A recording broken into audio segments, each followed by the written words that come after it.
ക്രിസ്തുവിൽ എത്രയും സ്നേഹം നിറഞ്ഞവരെ, വചനയാത്രയിലേക്ക് ഏവർക്കും സ്വാഗതം. വിശുദ്ധ ലൂക്കായുടെ വിശുദ്ധ സുവിശേഷം 1 അധ്യായം 57 മുതൽ 66 വരെയുള്ള തിരുവചന ഭാഗങ്ങളാണ് നാം ഇന്ന് ധ്യാനിക്കുന്നത്. എലിസബത്തിൻ്റെയും സക്രിയയുടെയും ജീവിതത്തിൽ നിറവേറിയ ഒരു വാഗ്ദാനത്തിൻ്റെ സാക്ഷ്യമാണ് ഈ വചനഭാഗം. ദീർഘകാലം കാത്തിരിപ്പും വേദനയും നിശബ്ദതയും അനുഭവിച്ച ദമ്പതികൾക്ക് ദൈവം നൽകിയ അനുഗ്രഹത്തിൻ്റെ ഫലമായിരുന്നു യോഹന്നാന്റെ ജനനം. മനുഷ്യർ അസാധ്യമെന്ന് കരുതിയിടത്താണ് ദൈവം തൻ്റെ മഹത്തായ പ്രവൃത്തി വെളിപ്പെടുത്തുന്നത്. ശിശുവിൻ്റെ ജനനം അയൽക്കാരിലും ബന്ധുക്കളിലും വലിയ സന്തോഷമുണർത്തി. ദൈവം കാണിച്ച കാരുണ്യം വ്യക്തിയുടെ ജീവിതം കടന്ന് സമൂഹത്തിലേക്കും സന്തോഷം പകരുന്നു എന്ന സത്യം ഇവിടെ തെളിയുന്നു.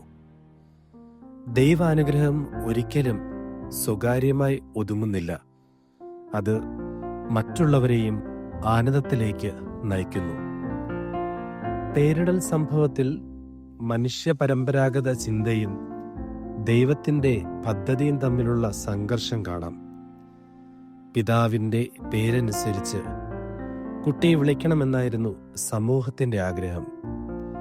എന്നാൽ എലിസബത്ത് ധൈര്യത്തോടെ ദൈവത്തിൻ്റെ ഇഷ്ടം പ്രഖ്യാപിച്ചു. അവൻ യോഹന്നാൻ എന്ന് വിളിക്കപ്പെടണം. ദൈവത്തിൻ്റെ ശബ്ദം കേട്ട് അതനുസരിച്ച് നിലകൊള്ളാൻ ഒരുങ്ങുന്ന വിശ്വാസത്തിൻ്റെ മാതൃകയാണ് ഇവിടെ എലിസബത്ത്. സക്കറിയ ദൈവത്തിൻ്റെ ആജ്ഞയ്ക്ക് കീഴടങ്ങി എഴുത്തുപലകയിൽ യോഹന്നാൻ എന്ന് എഴുതിയപ്പോൾ അവൻ്റെ നിശബ്ദത മാറി. അനുസരണയോടുകൂടിയ വിശ്വാസം നിശബ്ദതയെ സ്തുതിയാക്കി മാറ്റുന്നു. ദൈവത്തിൻ്റെ ഇഷ്ടത്തിന് വഴങ്ങുമ്പോൾ നമ്മുടെ തടസ്സങ്ങൾ നീങ്ങുകയും വാഴ്ത്തൽ നമ്മുടെ അധരങ്ങളിൽ നിറയുകയും ചെയ്യുന്നു. ഈ സംഭവങ്ങൾ ചുറ്റുപാടുകളിലെല്ലാം ഭക്തിഭയവും അത്ഭുതവും വിതറി. ഈ ശിശു ആരായിത്തീരും എന്ന ചോദ്യമുയർന്നു. കാരണം ദൈവത്തിൻ്റെ കരം അവനോട് കൂടെയുണ്ടായിരുന്നു. ദൈവത്തിൻ്റെ കരം കൂടെയുള്ള ജീവിതം സാധാരണതയെ അതിക്രമിച്ച് ദൈവിക ലക്ഷ്യത്തിലേക്ക് നയിക്കുന്നു.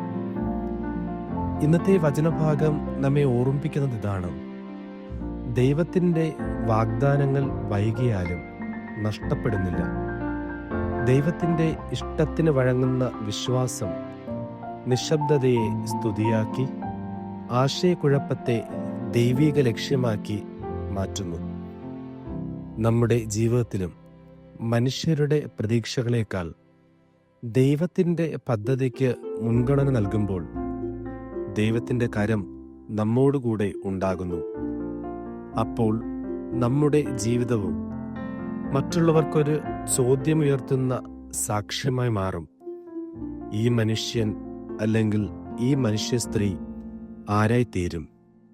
ദൈവം നമ്മെ അനുഗ്രഹിക്കട്ടെ. ആമേൻ.